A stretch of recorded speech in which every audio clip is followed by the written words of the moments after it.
Hi. What would you tell us about the concept of cellular memory? Is there such a thing?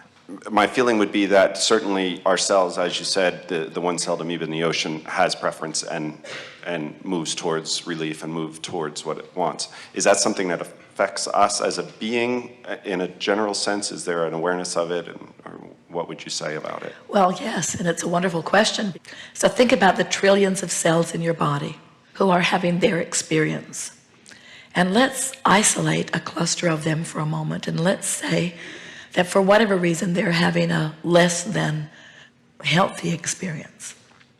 And let's say that because of the focus of the being, the human being in this example, that the cells, even though they are individually asking for improvement, are being blocked from that improvement because of the resistant nature of the thinker of this being.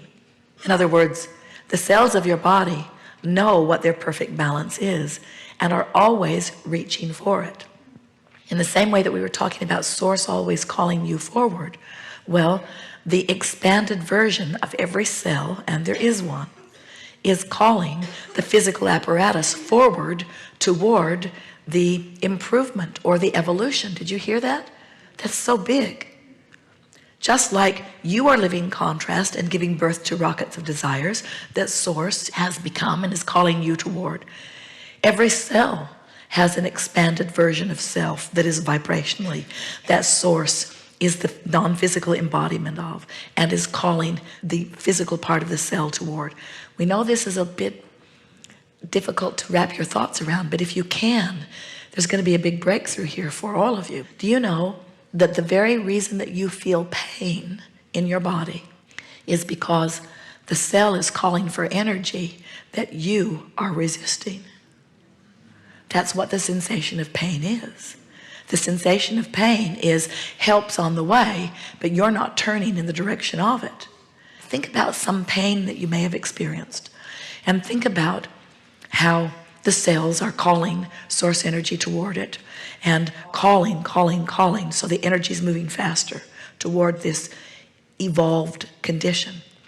And then think about you in your painful body, whether it's a shoulder or an elbow or a knee or a tooth or a headache. And think about you thinking a resistant thought such as, oh, this is getting worse, or what am I going to do? And think about how more acute the pain becomes in that thought. Think about how someone offering you hope can often give you a sense of relief. There are people who can touch you, and just in their touch, you feel better because of your expectation of what that touch means. So what we're getting at, and it's really worth spending a moment here, is that the expanded cell is calling the human physical cell to it, and the cell will go unless the thinker of this body is negatively focused and pointed upstream. Ooh, isn't that an interesting way of acknowledging this? So now, let's talk about the evolution of the cells. Let's say that for whatever reason, this physical apparatus was housed by a thinker who was pushing against a lot of things, to the point that this physical body developed anomaly with a big label, disease, assigned to it. And let's say this person was sick for a long period of time. And let's say this person gave birth to someone else. So your question could be, how much of this resistance in these cells is passed on in terms of heredity? And we say, plenty of it in that sense, because the cells are passing on their tendencies. So now someone is born with, let's say, softly, a proclivity toward that because their cellular nature started there. We would say to that new person being born, you are the controller of what happens to your body. And even if the cells of your body have been negatively influenced by those who gave birth to you, these cells also know, in their contrasting experience, the improved condition that they are reaching for. That is their most innate knowing. Are you staying with us on this? This is so big. So now, this cell in this newly born body, who has a proclivity to the same sickness as the mother that gave birth to it, has intelligent cells that feel their own imbalance and are asking for improved condition. So they are giving birth to the vibrational cell who is calling them forward. And if they are clear in their thinking, if they are downstream in their thinking, they flow toward it, and they never experience the hereditary disease that has been assigned to them. But what if that child is told about that tendency? Is that thinking being then upstream or downstream? And if it is upstream, what happens when its cells ask for more energy? Is it allowed or is it resisted? First time ever, clearest explanation. Wellness is dominant and sickness is an anomaly. And there is not a reason for anyone to be sick. But it requires awareness of where you are and a willingness to improve the vibrational countenance. Everything is vibration. So a child that is born into that environment, if that child continues with that sickness, it's mostly because the child has bought into the idea of that sickness. Not just a child, Esther, who understands all of this, who has said for years, I never get sick. And she doesn't feel sick, but she's not happy with the way her voice is sounding. I never get sick. I never get sick is what she always says. So they were in San Antonio for a week. And daughter Tracy calls and says, Kate really, really wants to see you. She cannot wait to see you. When are you coming? And Esther said, today. And Tracy said, but I have to warn you, Kate is sick. She's running a temperature. Her throat is sore. She might be contagious. And Esther said, I don't get sick. So Esther believes she doesn't get sick. And Esther did not run a temperature. And she did not get a sore throat.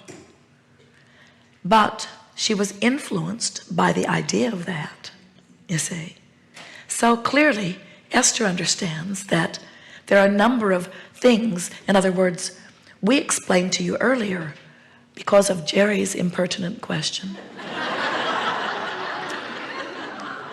there is no such thing. That everything has a vibrational basis, but through the path of least resistance, the vibrational basis manifests, which goes back to when you were saying, I just want to use the power of my mind. And we say, we want that too, but you already have vibrational proclivities that are going on, that one by one, as you understand what they are and coach them downstream, then you have more creative control of your own experience. It's not enough to say with words, I never get sick. Because as Esther was there, she was tensing a little bit about being so close. And then they rode in the car together. And then they spent more time together. And then they had hugs and kisses. And the longer they spent together, the more Esther began to think, oh, I'm really tempting fate here. Oh, I'm really tempting fate here. And then she did. And then she did, through the path of least resistance, you see. So Karen's fault. then Karen called and said, hello, only it sounded more like, and Esther said, who's there? And then another path of least resistance as she related to Karen's struggling for her voice. In other words, You are surrounded by influence, and everything about deliberate creation is deciding about pointing your thoughts in the direction of what you want. And every experience you have puts you in a place of greater clarity about it, you see. So nice to know that for every anomaly, there is an answer. For every disease, there is ease. For every distortion, there is realignment. For every question, there is an answer. But we so want you to be willing to mold the clay in an attitude of non-guilt and complete worthiness. The last thing that we would ever want from Esther or any of you is the slightest feeling of wrongdoing about not being in the place that you want to be. You just don't owe it to anybody to be other than you are. In other words, the true answer to the question that Jerry asked earlier, what do we tell people who say, what's wrong with Esther, is buzz off. That's the true answer. And until you are, any of you, in the place that you are really willing to say that and mean that, then you will be influenced by almost everything that everybody thinks about where you are from where you are. I just wanted to touch on when you said the buzz-off factor. Was it valuable to work yourself to a point where you feel more comfortable getting to a buzz-off factor? It is a value to get to the point where you genuinely are not concerned what anyone else thinks. Okay. And when you're there, you don't need to say buzz off. Right, okay. I love what you're saying about past experience bringing us into now and what we're able to choose as far as manifesting for ourselves. I'm hung up on one thing and would like some help with that, which is a past something, which is polio and being paralyzed. And all of the information that I'm getting from, quote, the experts talk with me about the path that is what will be my future.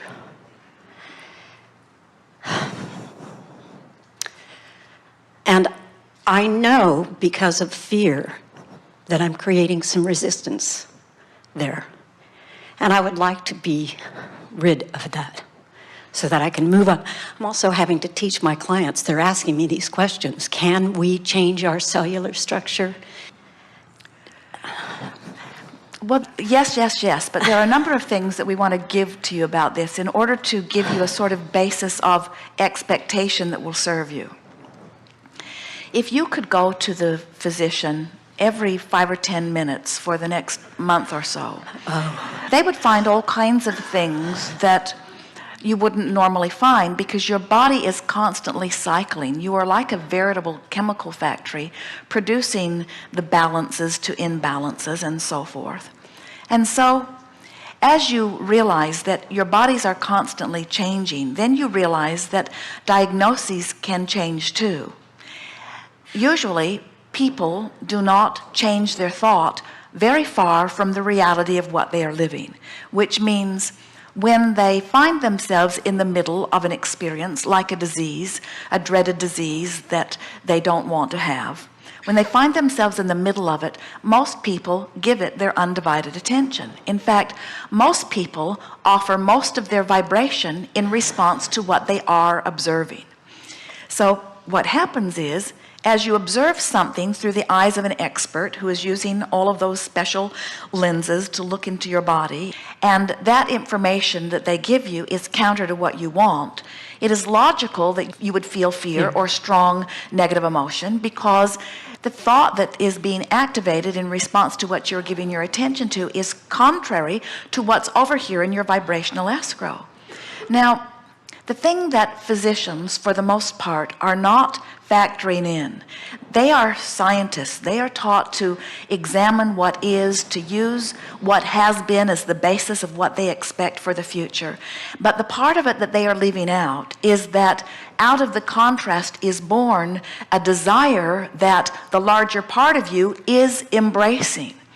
And so, without meaning to, their well-meaning in their negative diagnosis, their well-meaning negative diagnosis is often the very thing that keeps you from being able to be a vibrational match to what you are wanting.